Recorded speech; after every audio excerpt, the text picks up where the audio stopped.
It's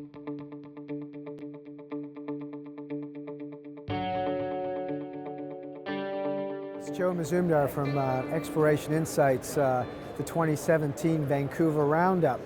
Back with our booth reviews in Core Shack. Right now we're looking at Nevsun Resources. We at Exploration Insights, we own Nevsun Resources because we originally had Reservoir Minerals. And Reservoir Minerals discovered this project called Timok in Serbia, a very high-grade copper and gold deposit. So we're going to go over here and talk to Miki Banjasevic, Yeah, that's good. All right. who actually was on the team that discovered the project. Yes, I am. Yeah, that's a team of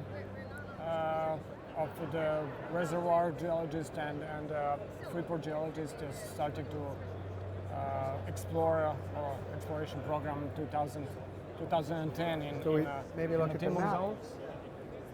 And yeah, that's started with exploration in whole area of close to Bor in East Serbia.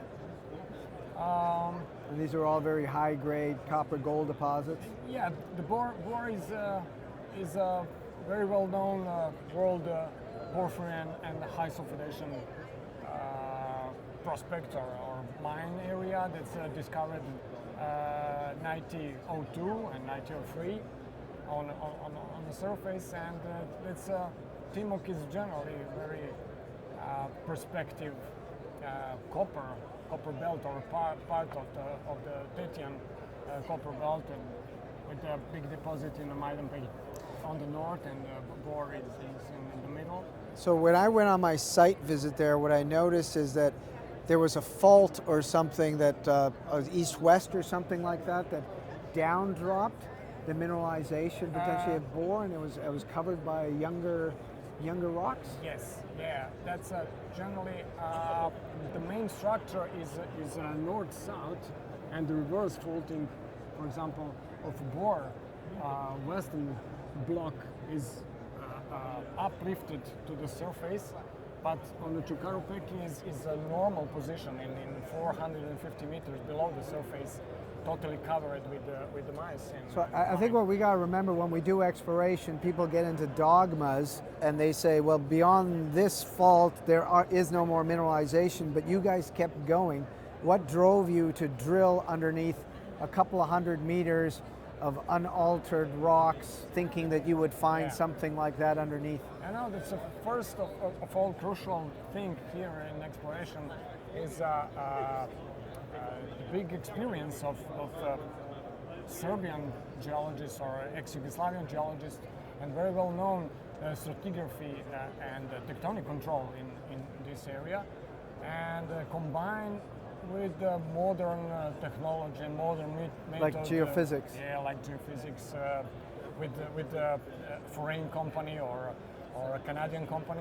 That is crucial thing. So it was a combination of your geological knowledge of the area combined with new techniques to say that, to basically break the dogma, okay, beyond this fault there might still be something. Yeah. And what was your discovery hole? What did it grade? That's discovery drill hole drilled 2012. That is a famous drill hole number 10. And before that, we drilled 2 drill holes in the same area.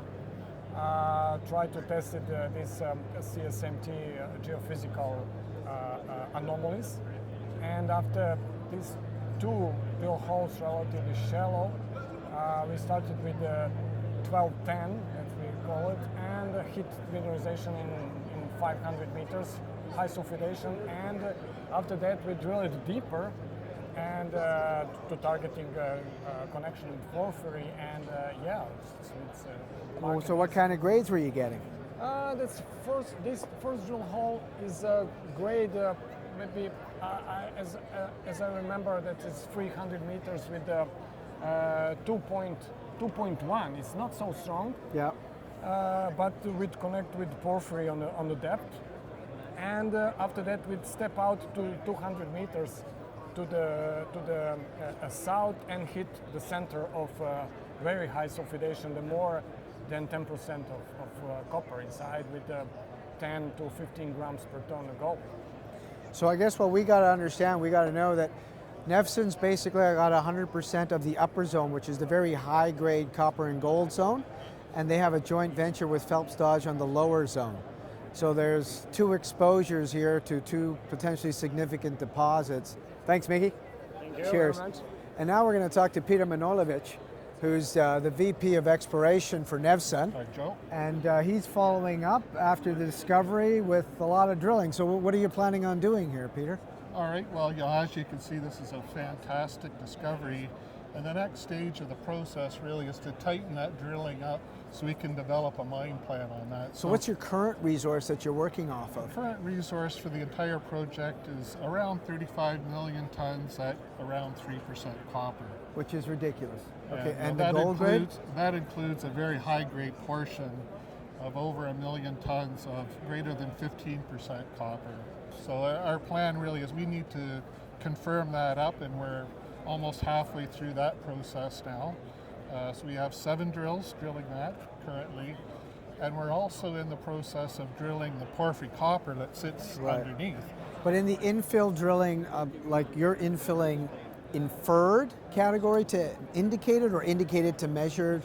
Well, the main thing to be able to bring it into a feasibility or pre-feasibility study, we need to be at least in the indicated category. So the main goal is to bring the inferred resource up into the So what's the spacing for inferred, and what do you need to get to indicated? What kind of spacing are you doing now? It's not a simple answer there, but it's normally around a 50-meter centers to get it to that. And where we have this high grade, we like to get it to 25 meters just to be confident and sure that what we have is really there. And so this resource drilling, how big is this program?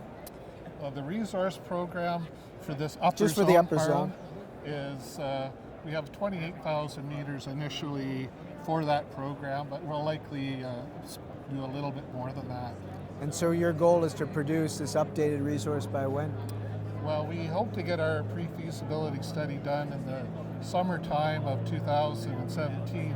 So we need to get that drilling done before that can be all put together. So we're hoping to have it by, say, May. Okay, and this is just for the upper zone? This is just for the upper zone. And so what are you doing? Like, I guess we got to explain to our audience, the lower zone is a deeper target. So the upper zone is, what depth does the upper zone go down to? The upper zone is roughly from about 500 meters down to about 700 or 750 meters. And so what's the top of the lower zone? The lower zone is a bit on an angle, yeah, and the upper part of it is around 700 or 800 meters, and it stretches down to around say 1,200 meters to the top, and we really don't know where the bottom is. And this is the interest for Freeport McMoran is that deeper target? Yes, this is looking to be a very large resource, nominally around 1% copper when you add in credits and things like that.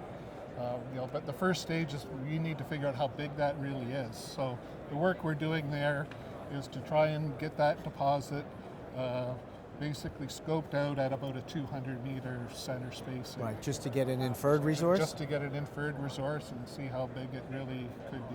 Okay, how much are you drilling in the lower zone then? The lower zone, we plan to drill about 60,000 meters. 60? 60, wow. Yes. Okay. Well, looks like you got your hands full this year. We have a lot of drills going, roughly at the peak of activity in the company, over 20 drills, and on this project alone, we have over currently over 10 going. Okay. Well, thank you very much, Peter. Thanks for dropping by. I appreciate it. Thanks. All right, so we just had a discussion with Nevsun about the TMOC project, and we own Nevsun because of the high quality deposits they have. One in operation and one in development, which is TMOC. And now we're looking forward to these results to upgrade their high grade deposit in the upper zone and the lower zone.